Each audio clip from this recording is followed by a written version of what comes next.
Welcome to this introduction to waSCC. My name is Kevin Hoffman. A little about me before I get started. I have been using WebAssembly for a couple of years now.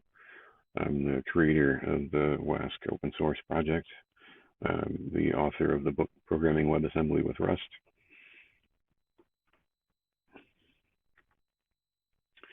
So the agenda for this video is, first thing I want to do is take a look at some of the problems with software development today and how WebAssembly in general, or as a technology and technology standard, might be able to help us. And then I will introduce waSCC and go over some waSCC key concepts and how waSCC aims to improve on our software development experience today. And then finally, we'll get to the good stuff, which is the demos. So software development today is full of copy and pasted complexity. And this is where we have a solution to one problem, another problem comes along, and we often tend to just copy and paste the solution from one problem to another. And like any good sci-fi movie about clones, when you clone a clone, you lose fidelity. And we lose that same type of fidelity when we continually reuse solutions to problems. We get further and further away from the problem that we were originally trying to solve. And the amount of boilerplate that our code is filled with is partly to blame here, because it's such a chore to rewrite all of the ceremony that our code normally needs. We copy and paste it. And so we copy and paste the boilerplate and business logic, because the boilerplate is usually difficult to separate from the business logic. And the development that we do these days is often high friction, especially when it comes to the operations experience. And I'll get more into that later. And so I think the bottom line is that while there are certainly exceptions, one of the things that typifies today's development is that 90% of the time that we devote to software development is spent on satisfying non-functional requirements, whereas we only spend 10% of our time working on actual features. And hopefully what we want to do is invert that ratio. But today we generally have unhappy developers, and unhappy developers burn out fast, and we don't build the kinds of quality products that we want to build. So software development today, to summarize, is not portable enough, it's not secure enough by default, it's not easy enough to deploy, and it's not easy enough to update and maintain. And while we have technology like Docker and Kubernetes, in many cases, those things actually add to the complexity and to the friction and the difficulty that developers have in building and deploying and maintaining their applications and services. So how can WebAssembly help us with this problem? First of all, WebAssembly is portable. WebAssembly's instruction format in its virtual machine is both CPU and operating system agnostic. That means that the same WebAssembly module will operate the same no matter where it's run, so long as it has a suitable host runtime. WebAssembly is fast. It's a stack-based virtual machine, and so its instruction execution is extremely fast. And as I'll explain in a little bit later in the video, we also have the ability to compile ahead our WebAssembly instructions into native machine instructions. WebAssembly is secure. By definition, the WebAssembly virtual machine is a sandbox, and that sandbox has memory isolation. The instruction set for WebAssembly does not allow for executing instructions outside that module. And so by default, this development target is more secure than most of what we're doing these days. The WebAssembly modules are lightweight. There are exceptions to all rules, but most of the time when we're building WebAssembly modules, especially when we build actors like I'll show later in this video, they're extremely small. And finally, I think one of the most important points here is that we can embrace the limitations and the hard boundaries around the WebAssembly machine format and turn those into advantages that we can leverage for improving our own development experience. So what is WASC? WASC is designed to improve the developer experience while creating a safer and simpler operations model.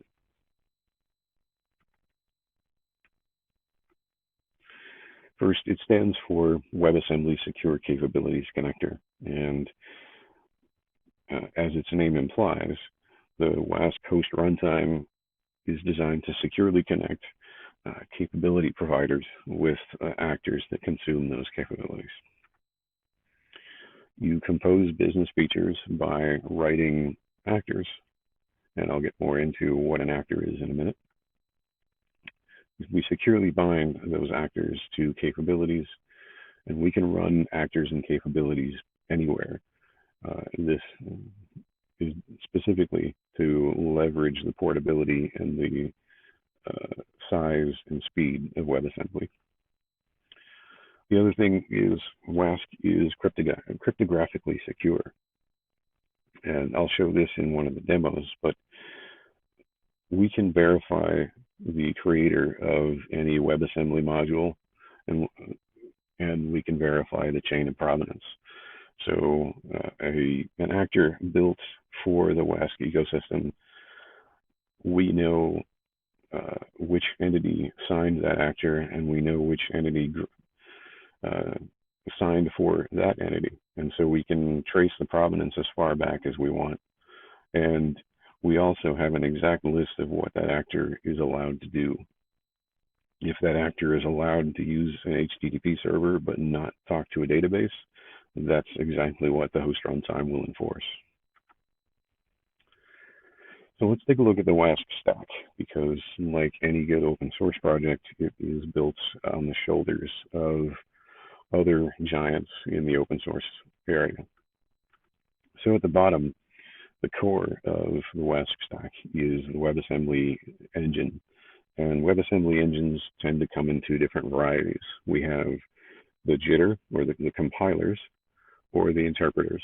And the compilers, as their name implies, take the WebAssembly instructions and compile them into native machine instructions for whichever machine read that WebAssembly module at runtime. Interpreters, on the other hand, don't convert the WebAssembly instructions. They just interpret them as they encounter them.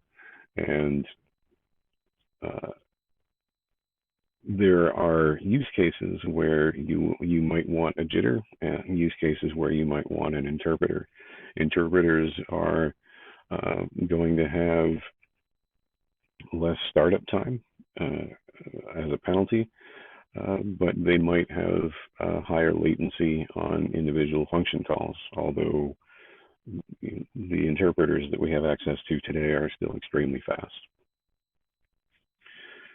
Above this in the stack is WebAssembly procedure calls. And this is a standard that was created to allow code to invoke functions inside a WebAssembly module that would allow the sending and receiving of arbitrary binary payloads. And one of the limitations that the WebAssembly standard has is that it can only support numeric parameters to functions. And so we needed some way to allow us to, in combination with access to the WebAssembly module's memory, send and receive arbitrary payloads. And another detail about WAPC is that it allows for the sending and receiving of these payloads in a way that is blissfully unaware of the allocation patterns of any of the host or guest languages. And so what that means is a lot of times when we see WebAssembly modules that are generated through code generation and JavaScript shims and things like that, we'll see that those modules rely on a JavaScript style memory allocation pattern for the host runtime. And so that limits that module's portability. WAPC is designed specifically to avoid that situation. So a language, whether it's a guest or a host, can conform to WAPC regardless of how memory is allocated in that language and regardless of whether that language even has a garbage collector. WAPC also serves as an anti-corruption layer between the WebAssembly engine and the higher levels. So you should be able to swap out the WebAssembly engine for purpose-built stacks depending on your use case without having to rewrite any of the code that exists above the WAPC level. So above WAPC, we have a Rust crate called waSCC, and this crate provides capabilities-based security, as I mentioned. This is where all of the code exists that embeds cryptographically signed JSON web tokens into WebAssembly modules, reads them from the modules, and performs all of the different verification checks that you need to perform on those tokens. Above that is another crate called waSCC, and this is the core library that's used as the host runtime for actors and capabilities in the WASC ecosystem. And then finally, we have a generic waSCC binary. So if your needs aren't all that specific and what you're doing is just dynamically hosting actors and capabilities, then you should be able to use this host binary as the process that you schedule on whatever infrastructure you're using. But it's also fairly easy to create your own custom binaries that allow you to mix and match the set of features that are specific to your needs. So let's take a look at how microservice development looks today. First of all, it's tightly coupled, and it's a tightly coupled experience, and microservices, by and large, are not composable. As I said, there's exception to every rule, but in general, this is what a typical microservice looks like. We have a small amount of business logic, but then we have the components that we're all familiar with, the components that often end up as part of that copy and pasted boilerplate that we move from one project to the next.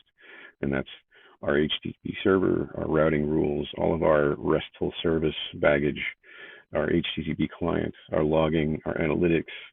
If we want to improve performance with caching, access to a relational database, all of those things add brittleness and tight coupling to our microservices, and they prevent us from allowing our services to be neatly composable.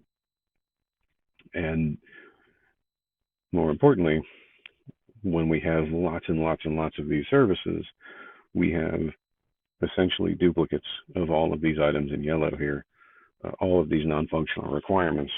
There's no sharing involved. But what if we were to take a look at how we might build services with actors? With actors, we have loose coupling, and actors are fully composable. So our actor code, the core of what we write,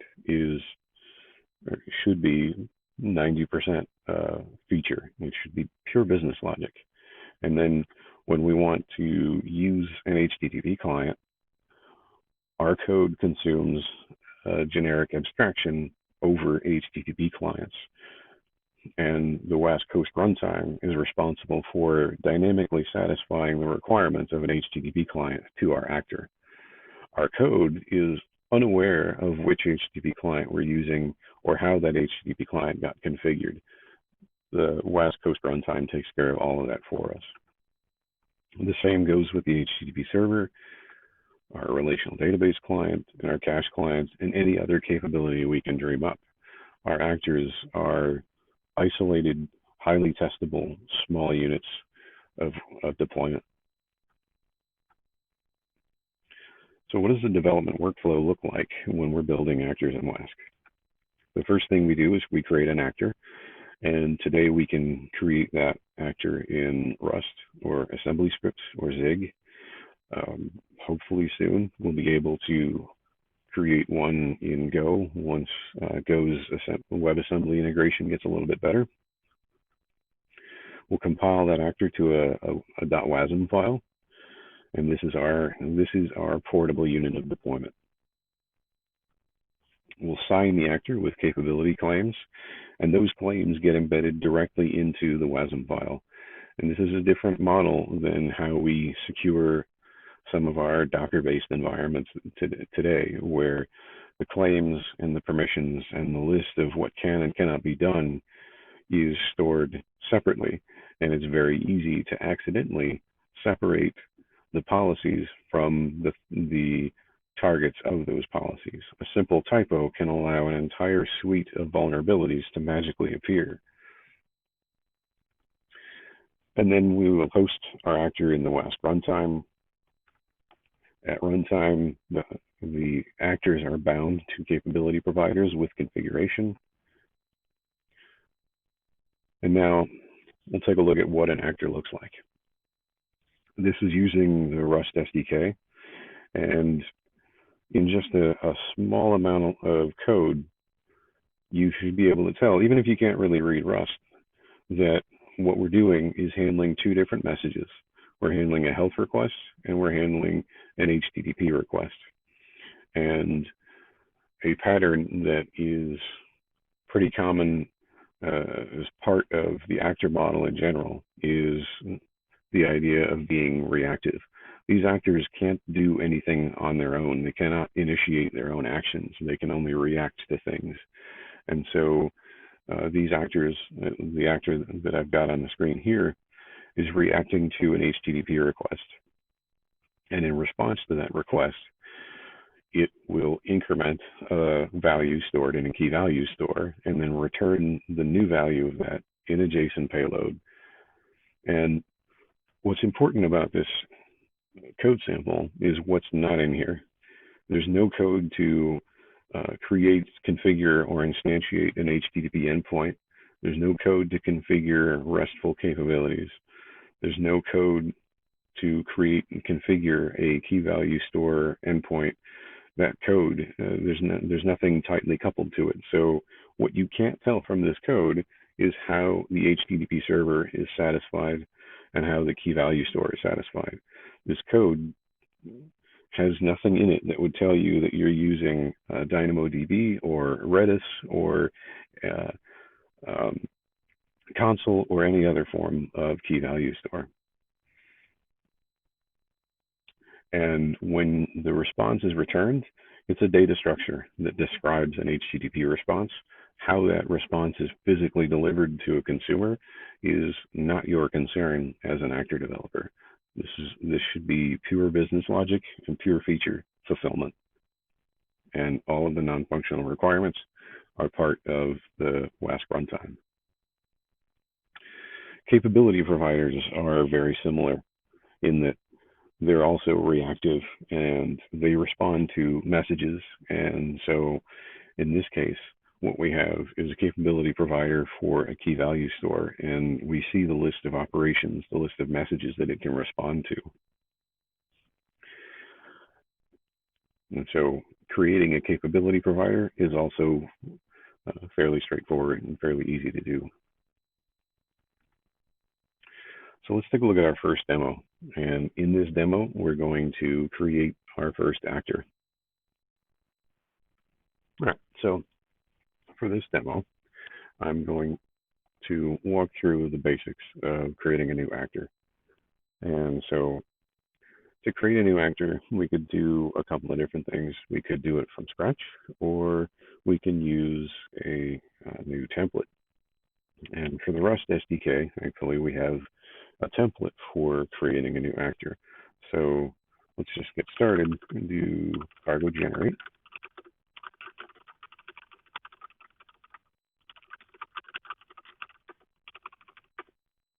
So now I've created a new project called Hello, and I will go into that project directory and let's take a look at what we got. So we get a cargo.toml file, a make file, and some source code. And let's just take a look at the source first. And the vast majority of the source is comments. But if you look at what we get out of the box, it's an actor that's handling two different messages. It's handling the health request, and it's handling an HTTP request. And the response to the HTTP request is an OK with no body. And as I've discussed in presentations, what you don't see here is the code to start an HTTP server. You don't see code that assigns a port number, and there's no routing rules. It's just pure business logic where you, as the actor developer, get to declare what it is your code is going to do in response to an HTTP request. And so what we need to do before we can run this is to compile it. And so the easiest thing to do is just cargo build, and hopefully I will speed this up in post-editing.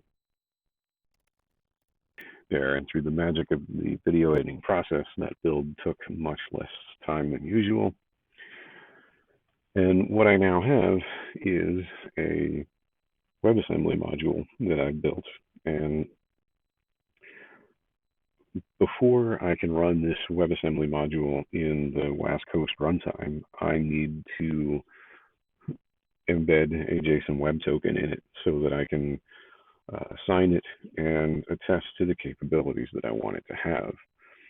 And if we look at the make file, we'll see that we have some of that stuff already taken care of for us. So if you look at the build and release tasks, you'll see that I'm using the wascat CLI to sign the hello.wasm file using a account.nk file for the issuer key and a module.nk file for the subject key. And so the make file also comes with the ability to create keys. And so I've just generated some private keys. So if I look at this file, I'll see that I have just some capital letters and some numbers. What this really is an ED25519 encryption key. And there's nothing different about this key than any other encryption key for that scheme. The only difference is that the encoding is made to be a little bit more developer friendly. This encoding was developed by the people who created the NATS message broker. And you can see that since the first letter of this key is S, that means it's a seed key or it's a private key. The second letter indicates that it's for an account. So with a quick glance, we know that this account, or that this key, is the private key for an account. And one of the other benefits of this particular encoding is that it's URL friendly, it's copy paste friendly, and you can double click it to select it. Now let's take a look at the module, private key. Again, it starts with S to indicate that it's the private key. The second letter is M, indicating that this is for a module. And the combination of these two keys establishes the identity of the entity that authorizes this module, the account, and the module itself. And those go into a JSON web token that gets embedded into the module as the issuer and subject, respectively.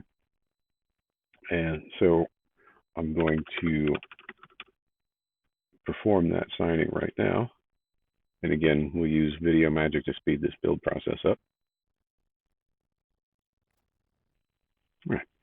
So now I should be able to take a look at the capabilities of this module that I just created.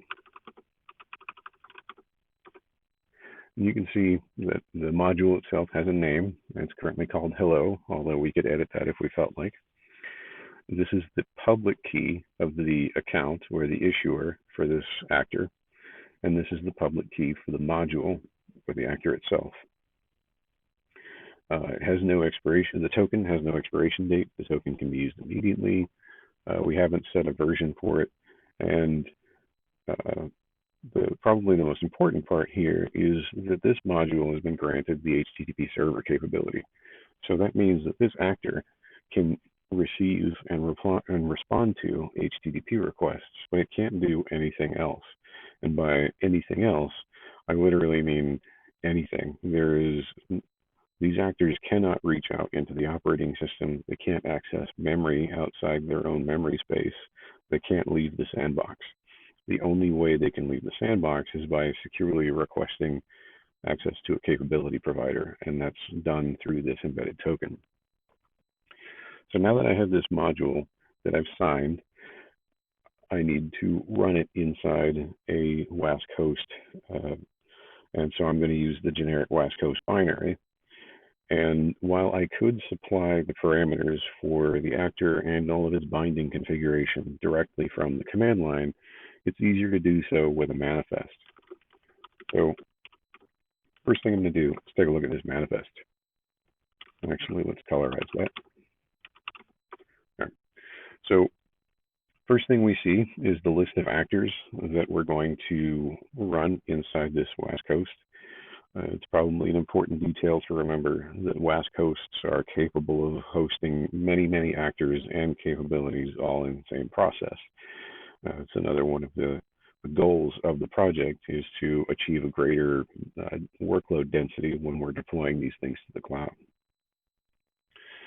And so I've got the actor here. I have the capability that I want to load, which is a Linux dynamically linked library that I'm using as a plugin. And then I have the bindings for my actor, and this is the public key of the actor, and I'm binding it to the WASC HTTP server capability with the configuration inside this values tag, and I'm signing the port to 8081. Now, what's interesting here is that this actor is not the same as the actor that I signed, and that's because I just generated a new set of private keys. And every time I change a private key, it will change the public identity of a module. And so when you are going through the WASC samples and through the GitHub repository and tutorials, you'll notice that there are a number of times where it mentions that the actor's public key will not match what you have on your system. And that's because the private keys that we have on our system or in GitHub or in our CI pipeline are not going to be the private keys you have on your machine. And there are a number of security reasons for this. But one of the interesting side effects of this security policy and the way we're doing security is that private keys are required to sign the modules, but they're not required to verify them. And that means that a private key isn't required to verify the validity of an actor in production. And so that really means that your production environment, when using actors, will never ever need to store a private key. And so you could have a full compromise of your environment and not one key would be stolen.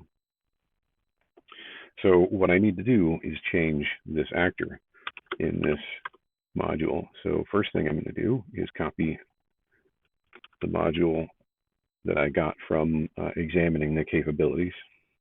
And then I'm going to modify this manifest real quick. I'll replace that.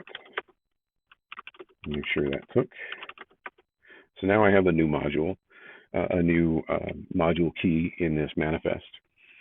And real quick, before I run the WASC host, I want to make sure that my Rust log environment variable is set so that I can see the info coming out of WASC host. By default, most shells don't have the Rust log environment variable, So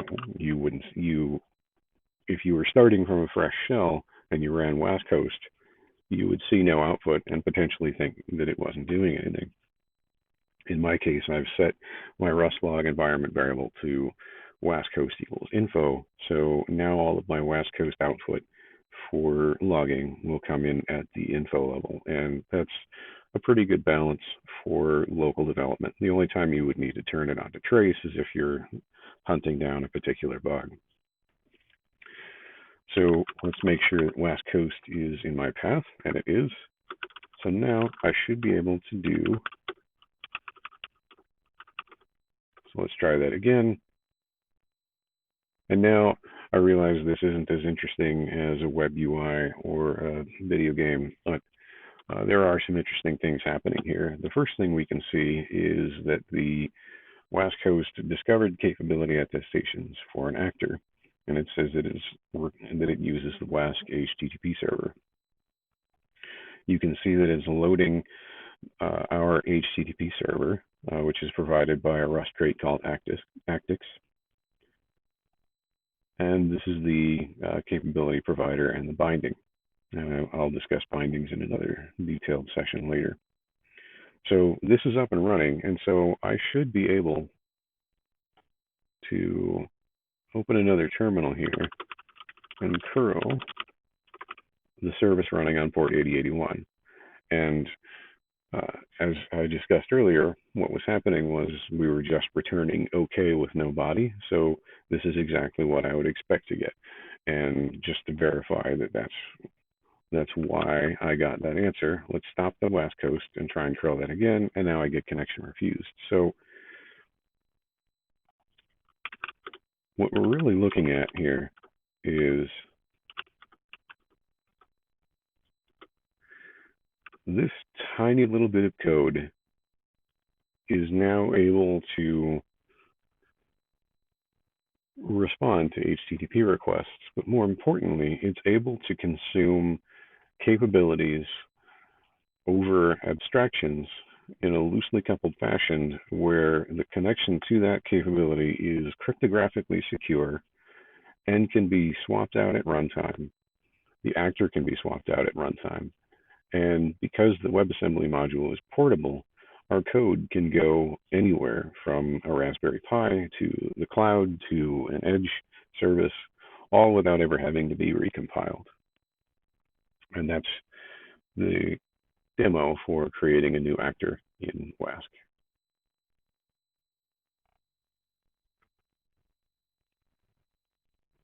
Our second demo will be adding additional capabilities to the actor we created in the first demo. All right, so in the second demo, which is a continuation of the first, what I'm going to do is extend the actor that we built in the last demo and add some key value capabilities. And so to spare you suffering of having to listen to my keyboard type, I've set up this code ahead of time, but let's just take a look at the new code. And it looks pretty close to the stuff that we had before. The only difference is that now the hello world function, which is a handler for the HTTP request operation, now will perform an atomic add operation on a key called demo2 in our key value store. And then it returns the value, or the new value of that counter as a JSON payload in an HTTP response. And again, there's no actual non-functional requirements code in here. All we're doing is declaring our business logic, and we're in the code, there's no reference to which key value store we're using or which HTTP server we're using. So this should work just fine, but some of the things that we need to do, the first thing that we need to do is add the key value capability to this module. Otherwise, we're going to get a permissions error when we try and run it. So let's take a look at our make file. And when we go down to release, you can see that we've signed it with -s, which is the HTTP server. And if we do -k, we will be able to sign it with the key value store. So if I do make release now, I should then be able to take a look at the capabilities of this module.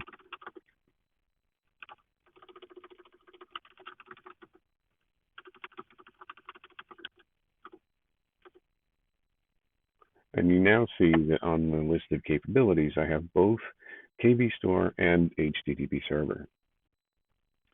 And we're almost there. The next thing we need to do is to make sure that we load the key value store capability into the WASC host at runtime. And again, the choice of which key value store we use is a runtime decision. So if I go back to our YAML file here, we'll see that the only capability we have at the moment is the HTTP server. And so what we're going to want to do is add a new HTTP, or add a new capability for the Redis key value store. So I've spared you the pain of having to sit and watch me edit my YAML file, but what I've done now is I've added the Redis capability provider to the YAML file. And then I've also added a new binding configuration. And what this does is it sets the connection string for Redis for this particular actor. And there's a subtle detail here in that without a binding in a manifest file or through the WASC host API, an actor cannot communicate with the capability provider. And so even if we don't have any configuration to provide, we still need to specify that we're doing this particular binding. And so now we've added our little bit of key value code to the actor. We've added the Redis capability, and we've configured the Redis capability. And we should still have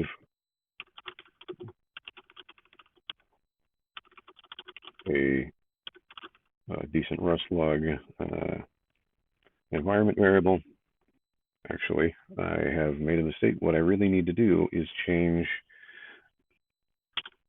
the target, because I'm using my current YAML file is using the old actor, which would be a disappointing demo. So what I really want to do here is do hello2.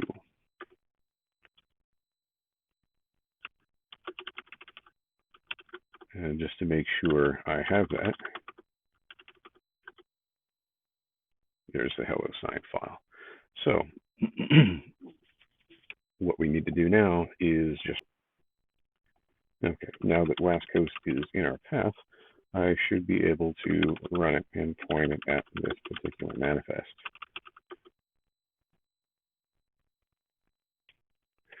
So now we see output that looks very much like our previous actor, but now we can see that we've also bound to the Redis key value provider.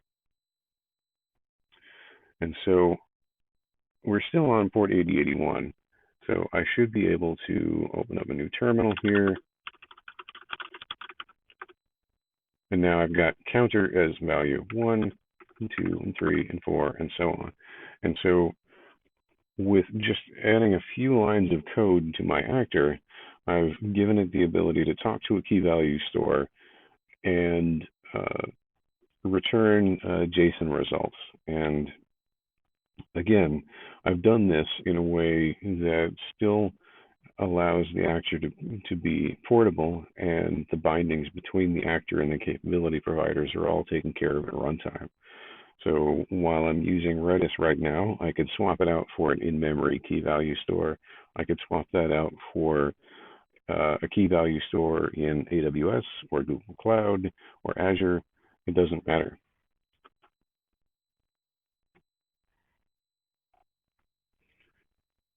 And finally, we're going to do a demo showing some of the more advanced features of the waSCC runtime, where we will allow actors to participate in a distributed network called the lattice.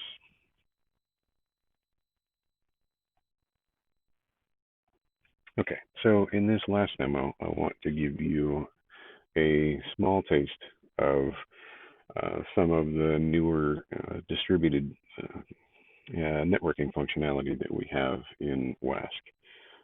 When you compile the waSCC, you can choose whether you want a regular message bus, which is in process, or whether you want a distributed message bus.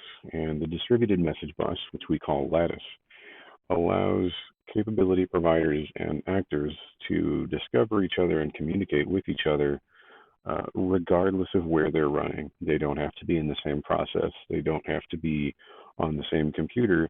And even better, they can communicate with each other regardless of whether or not there are firewalls in between. And this allows for all kinds of seamless, flattened network topologies that make for a unified computing experience.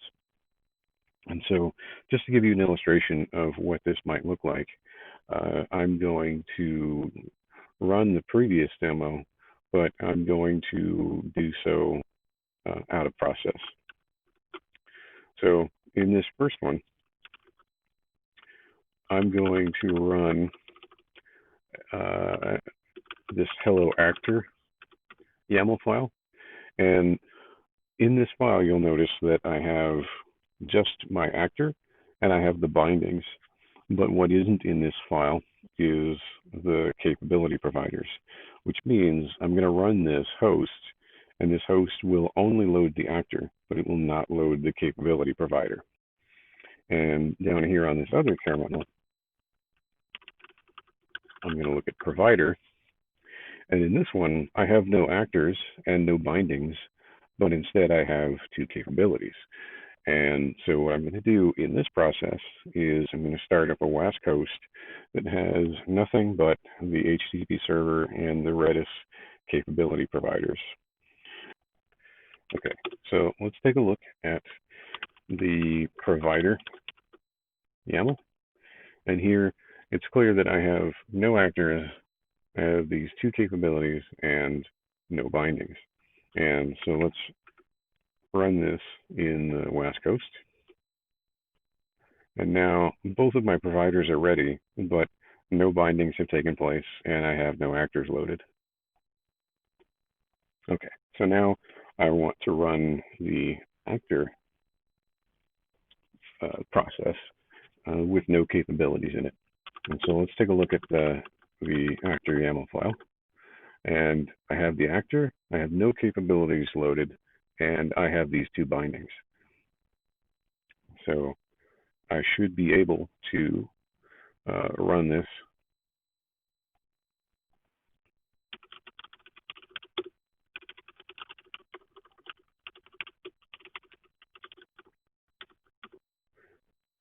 So now I should be able to run this, and it will load the actor, and the actors should then discover the capability providers that are running on the other process, and the bindings should just work. And so now I've bound this actor to HTTP server and to key value. So now if I create another terminal,